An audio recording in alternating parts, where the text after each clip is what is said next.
देश दुनिया की बड़ी खबरें आप देखें journalist UP live news channel पर। आइए आपको दिखाते हैं इस वक्त की सबसे बड़ी खबरें। तो इसी तरह हमारे चैनल की खबरों को देखने के लिए चैनल को सब्सक्राइब करें और बेल आइकन को जरूर दबाएं।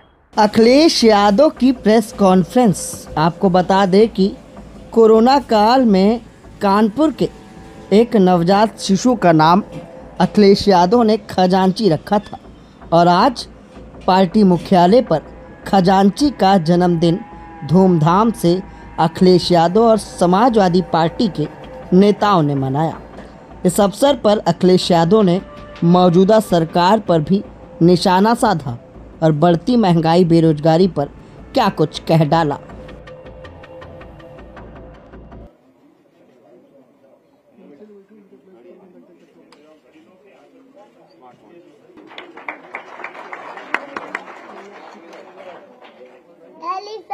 Elephant like he was, he is tall upon his back, he have a right, heavy and giant, side to side, he have one, camera नीचे कर लो भैया।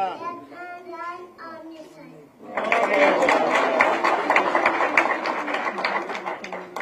A B C D E F G H I J K L M O P Q R S T U V W X Y Z। मैं इस मौके पर सभी अपने पत्रकार साथियों का धन्यवाद देता हूं कि हर वर्ष की तरह इस बार भी हम सब लोग खजांची के जन्मदिन पर शामिल हो रहे हैं। उसको बधाई देने के लिए हम सब लोग इकट्ठे हुए हैं। खजांची जितना बड़ा होता जा रहा है, नोटबंदी की नाकामी उतनी ही हम लोगों को दिखाई देने लगी है। और सच्चाई तो ये है कि नोटबंदी दुनिया के आर्थिक इतिहास का सबसे बड़ा भ्रष्टाचार के रूप में उभर करके आया है। नोटबंदी भाजपा के भ्रष्टाचार का महासागर साबित हुई है। नोटबंदी के समय जितने भी दिखावटी लक्ष्य रखे गए थे, उनमें से एक भी पूरा अभी तक सरकार नहीं कर पाई और न दावा कर पाई है आज तक कि नोटबंदी के समय पर जो उन्होंने लक्ष्य रखे थे, वो एक भी लक्ष्य पूरा सरकार का नहीं हुआ है। नोटबंदी केवल दिखावटी उनका और दिखावटी बनकर के रह गई है। नोटबंदी का असर स्लो पॉइजन जैसा था। पिछले 8 साल में इसने किसान, मजदूर, मध्यम वर्ग, नौकरी पेशेवर लोग और छोटे दुकानदार, व्यापारी, रेडी पटरी, फेरी वाले सबको अपना शिकार बनाया और कोई वर्ग नहीं छूटा होगा जिस वर्ग को नोटबंदी की वजह से छत न पहुंची हो। नोटबंदी न केवल नोटबंदी रह गई थी, बल्कि नोटबंदी के बाद जो भारतीय जनता पार्टी के अन्य फैसले भी लिए गए, जैसे जीएसटी, या उससे भी बड़े पैमाने पे कारोबारियों का नुकसान पहुंचाने का काम भारतीय जनता पार्टी ने किया। हालांकि ये जन्मदिन हम लोगों से ज्यादा भारतीय जनता पार्टी के लोगों को मनाना चाहिए, लेकिन भारतीय जनता पार्टी के लोग न केवल तारीख भूल जाते हैं, बल्कि ये भी भूल जाते हैं कि कोई खजांची भी है। ये खजांची का जन्मदिन इसलिए हम लोग मनाते हैं, कम से कम भारतीय जनता पार्टी को याद आए कि उन्हीं की वजह से खजांची बैंक में पैदा हुआ था और आज का नाम खजांची के नाम से ही हम सब लोग जानते हैं। कम से कम उस बैंक को, मैंने पहले भी कहा और फिर कहता हूं, उस बैंक को कम से कम इसकी पढ़ाई का ख्याल रखना चाहिए था। अगर बैंक ख्याल नहीं रख पा रही थी तो भारतीय जनता पार्टी को किसी न किसी योजना में शामिल कर करके कम से कम बच्चे के भविष्य की चिंता करनी चाहिए थी। न उन्हें भविष्य की चिंता कर रहे हैं, न पढ़ाई की चिंता कर रहे हैं। अगर कोई उस बच्चे के भविष्य के बारे में चिंता कर रहा है तो केवल हम सब समाजवादी लोग, उसके अलावा कोई नहीं। जो इनकाउंटर वाले हैं अब उनका काउंटडाउन शुरू हो गया है। जो इनकाउंटर वाले हैं उनका काउंटडाउन शुरू हो गया है। अब वो सरकार में उतने दिन नहीं रहेंगे जितने वो सरकार में रह चुके हैं। इसी वजह से आप देखते होंगे उनकी भाषा बदल गई है, उनको सोचने समझने का तरीका भी बदल गया है। और सच्चाई तो ये है कि मन की कुटिलता ही वचन की कटुता बनती है। मन की कुटिलता ही वचन की कटुता बनती है। जिन्होंने खुद के ऊपर सच्चे मुकदमे हटवाए हों और दूसरों के ऊपर झूठे मुकदमे लगवाए हों, वो जितना कम बोलेंगे उतना ही उनकी सच्चाई छुपी रहेगी। अगर कम बोलेंगे तो उनकी सच्चाई छिपी रहेगी। जिनके राज में साधु संतों तक से पक्षपात किया जा रहा हो, संत समाज के बीच झगड़े करवाए जा रहे हैं, जो अपने से बड़ा किसी और को नहीं समझते हैं, वो कैसे योगी हैं। संतों में भी झगड़ा कराने का काम अगर कोई कर रहा है तो सरकार के लोग मिलकर के करवा रहे हैं। हमारे यहां कहा जाता है कि जो जितना बड़ा संत होता है, ये हमारी परंपरा रही है जो हम लोगों ने सीखी और समझी है और जानी है, कि हमारे यहां कहा जाता है कि जो जितना बड़ा संत होता है वो उतना ही कम बोलता है, और जब बोलता भी है तो जन कल्याण के लिए, इसलिए उसके वचन प्रवचन कहलाते हैं। यहां तो सब उल्टा ही है। इनकी योग्यता की परीक्षा करवानी पड़ेगी, क्योंकि जिस तरह के भाषा इस्तेमाल हो रही है उससे कहीं ना कहीं लग रहा है कि उनकी योग्यता के बारे में भी हमें और आपको जानना चाहिए। और व्यक्ति वस्त्र से नहीं, व्यक्ति वस्त्र से नहीं, वचन से योगी होता है।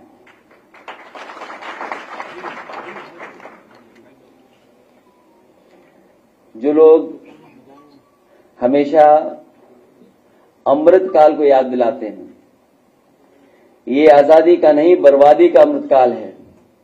और नकारात्मक लोगों का भी कलयुग में सब उल्टा होता है। ना तो समझो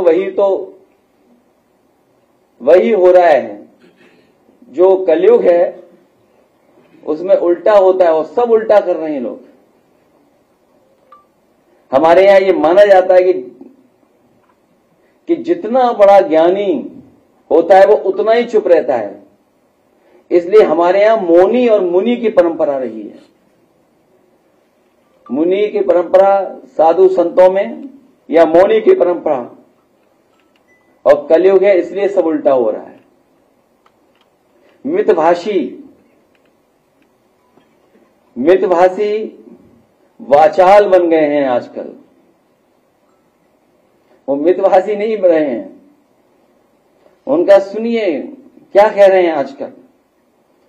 मृदभाषी कटुभाषी बन गए हैं, सत्य वचनी झूठे प्रचारक बन गए हैं, अभय निवारण करने वाले भय का प्रसारण कर रहे हैं,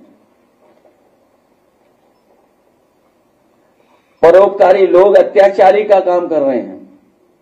जिनका काम सरकार चलाना है वो बुलडोजर चला रहे हैं और विकास का प्रतीक विनाश का प्रतीक बन गया है। और अभी अभी सुना होगा हमने और आपने कि किसी भी सरकार को इस तरीके से सुप्रीम कोर्ट ने नहीं कहा होगा जिस तरीके से इस सरकार को कहा है। और सुप्रीम कोर्ट ने जो कहा, ये पहली बार ऐसा हुआ है कि देश में पहली बार सुप्रीम कोर्ट ने बुलडोजर एक्शन के खिलाफ उत्तर प्रदेश सरकार पर 25 लाख का भारी भरकम जुर्माना लगाया है।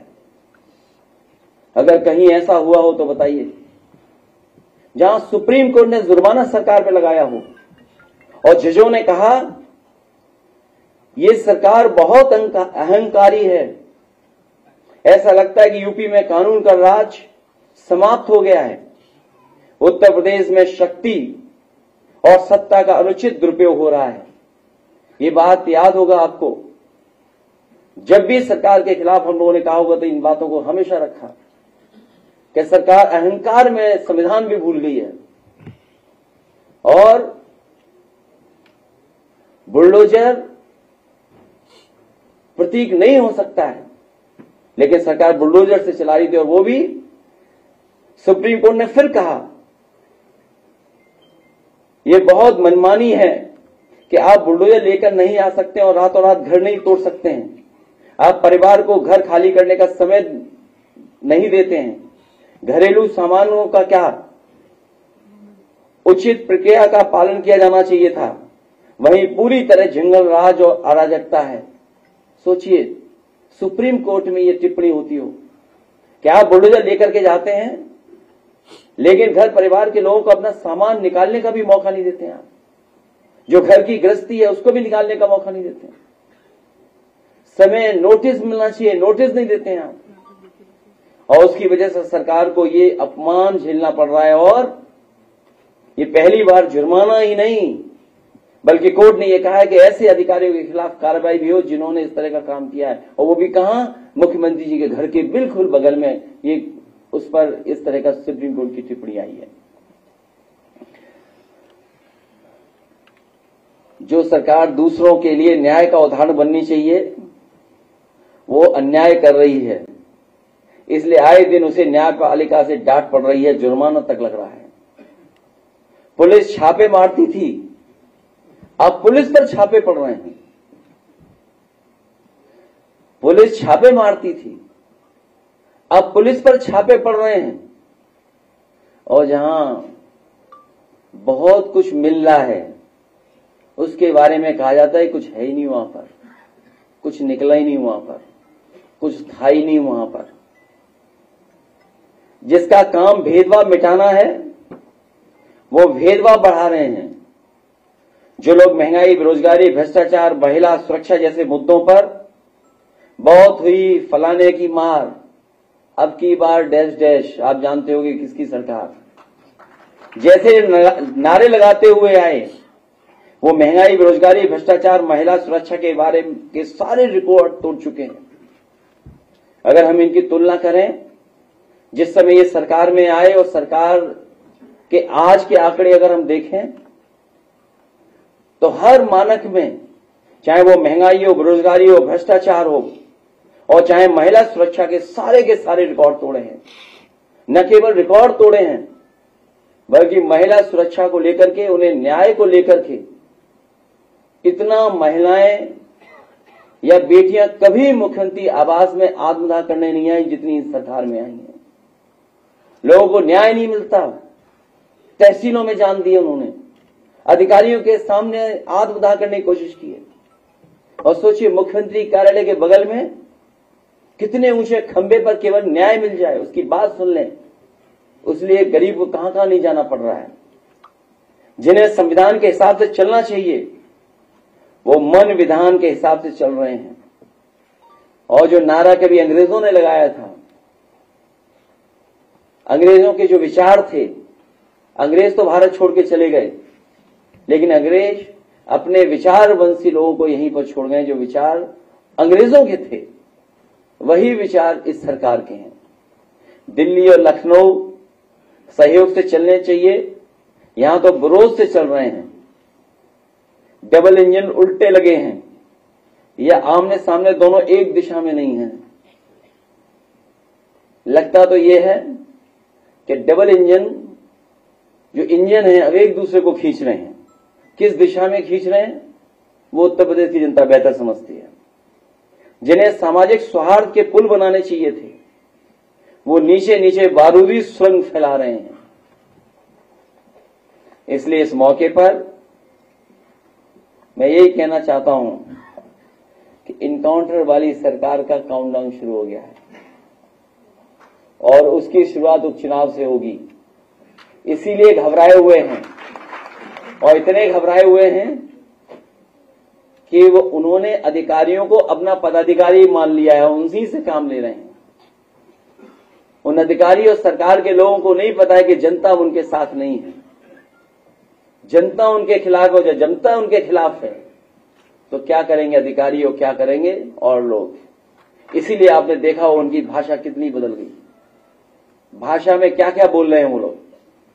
हमें उम्मीद है कि आज जब हम लोग जन्मदिन मना रहे हैं खजांची का, कम से कम भारतीय जनता पार्टी के लोग भी कुछ न कुछ उपहार खजांची के लिए जरूर भेजेंगे।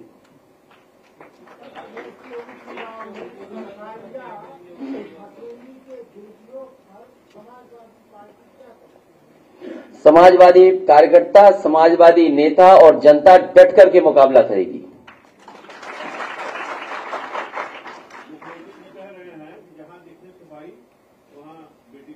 उन्हें आईसाइट चेक करा लेनी चाहिए अपनी, क्योंकि एनसीआरबी के आंकड़े झूठे नहीं हुए हैं। अगर मुख्यमंत्री जी ये बात बोल रहे हैं उसका आधार क्या है?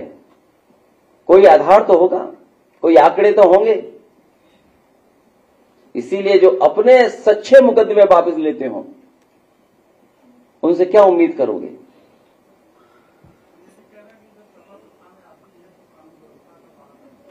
मुझे उम्मीद है कि जो 50वें पायदान से जो सबसे ऊंचे बैठ गए हैं, जो 48 पायदान पे अधिकारी हैं, उनसे जाकर के चर्चा कर लो इस बारे में। और जिनके पास कार्यकारी हो, सब कार्यकारी ही हो, उनसे क्या उम्मीद करोगे? उनसे क्या संभलेगा? सर, पार्टी की तरफ से कई बार ज्ञापन दिया गया है ईसी में कि जो कटहरी और कुंदरकी विधानसभा की सीटें हैं वहां अधिकारी मनमानी कर रहे हैं, सपा की जो गाड़ियां उनको जब्त कर रहे हैं, इस पर क्या कहेंगे सर? मैंने पहले भी कहा और फिर कहता हूं आपसे, भारतीय जनता पार्टी के खिलाफ जनता है। अब वो अधिकारियों के माध्यम से चुनाव लड़ना चाहते हैं। अधिकारी भी जानते हैं कि जनता उनके साथ नहीं है, बीजेपी के साथ। और सर, लखनऊ में ओम प्रकाश राजभर जी का एक आवास है, वहां 2 महीने पहले चोरी होती है, उसकी एफआईआर 2 महीने बाद होती है और उनके घर से चोरी हो जाती है। ये छोटी चोरियों के बारे में बात कर रहे हो, दूसरे प्रदेश में एक बड़ी चोरी हुई, इसके बारे में कब चर्चा करोगे?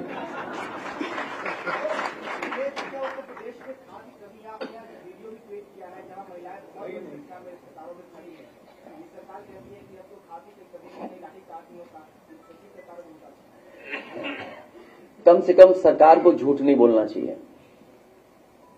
पूरे प्रदेश में किसान इसी तरह कतार में खड़ा हुआ है, इंतजार कर रहा है तब कब उसे डीएपी खाद मिलेगी। और ये आज से नहीं चल रहा है, जब से किसान को नई फसल तैयारी के लिए तैयारी करनी थी तब से किसान लाइन में लगा हुआ है। उत्तर प्रदेश में आज हम जब यहां मौके पर बातचीत कर रहे हैं, कोई ऐसी जगह उत्तर प्रदेश में नहीं होगी जहां पर लाइन न लगी हो या रात भर किसान न बैठा रहा हो। ये सरकार अपनी नाकामी छिपाना चाहती है, नकारात्मक है, नेगेटिविटी है इसके अंदर। नेगेटिव लोग हैं जो सच भी स्वीकार नहीं कर रहे हैं, सामने जो हो रहा है वो भी नहीं स्वीकार कर रहे हैं। सोचिए कहां पर खाद मिल रही है। और दुख तो तब है आपके लाइव चैनल भी वहां नहीं पहुंच पा रहे हैं। कम से कम आप थोड़ा बहुत इधर उधर सोच सकते हो, लेकिन आपका कैमरा कभी झूठ नहीं बोलेगा। केवल लाइव कैमरा कर दो, आपको सब उत्तर प्रदेश की लाइनें दिखाई दे जाएंगी कि खाद की लाइनें कितनी लंबी लगी हुई हैं। आप कुछ मत बोलना, केवल अपना कैमरा लाइव कर देना। पूरा देश प्रदेश और जो लोग ये कह रहे हैं कि खाद की कहीं किल्लत नहीं है, वो जान जाएंगे। उन्हें किसान से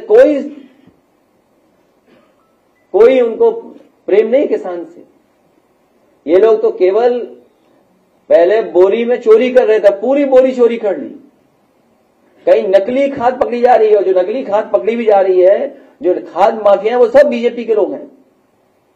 बीजेपी के लोग मिलकर के खाद माफिया के साथ ये सब काम कर रहे हैं।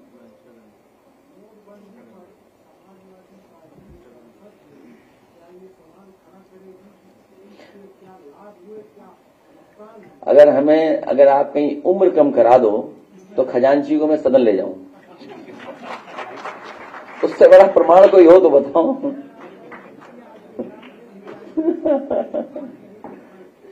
अगर उम्र कम हो जाए तो मैं उसको ले जा सकता हूं। क्यों उम्मीद कर रहे हैं उनसे नौकरी देंगे? इससे पहले भी कई नौकरियों के पेपर लीक हुए। जो बच्चे चाहते हैं वो नहीं सुन रही सरकार। सरकार अपनी मनमर्जी करना चाहती है। ये नौकरी नहीं देना चाहते हैं। इनकी नौकरी एजेंडा नहीं है इनकी सरकार में।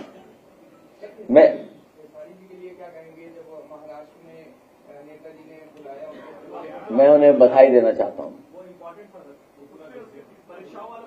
नहीं, परीक्षा वो कराना नहीं चाहते। नियत नहीं है सरकार की वो परीक्षा कराने की। और केवल एक भर्ती नहीं, पूरी भर्ती इसी तरह निकाली इन्होंने। सोचिए, जब इन्होंने पुलिस की भर्ती की क्वेश्चन पेपर्स क्या कहा कि इतनी बड़ी परीक्षा हम लोगों ने करा ली, 30% बच्चे परीक्षा नहीं लिख पाए। और फिर क्वेश्चंस कितने गलत हो गए, कितने क्वेश्चंस गलत हो गए। सोचिए आप, बच्चों को कहां भटकना पड़ा। तो इनकी नियत नहीं है नौकरी देना, इनकी मंशा नहीं है नौकरी देना। तो बीजेपी के मंत्री अभी उन्नत शिक्षा भर्तियों को नौकरी नहीं दिला पाए, आपने ये मुद्दा उठाया। इसीलिए मैंने कहा कि ये जो इनकाउंटर सरकार है उसका काउंटडाउन शुरू हो गया है। जितने दिन सरकार में रहेंगे लोग, उतने दिन नहीं बचे सरकार के। अब लोग फॉर्च्यूनर में घूम रहे, इस पे क्या करेंगे? उन्नत शिक्षक भर्ती की बात करें।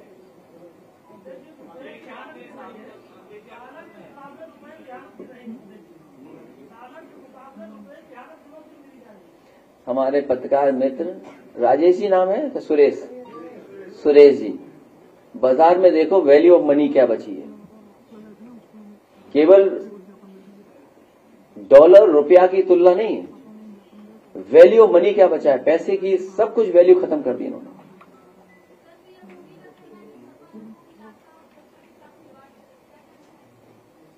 उनसे कही कि बारूद बिछाना छोड़ दें।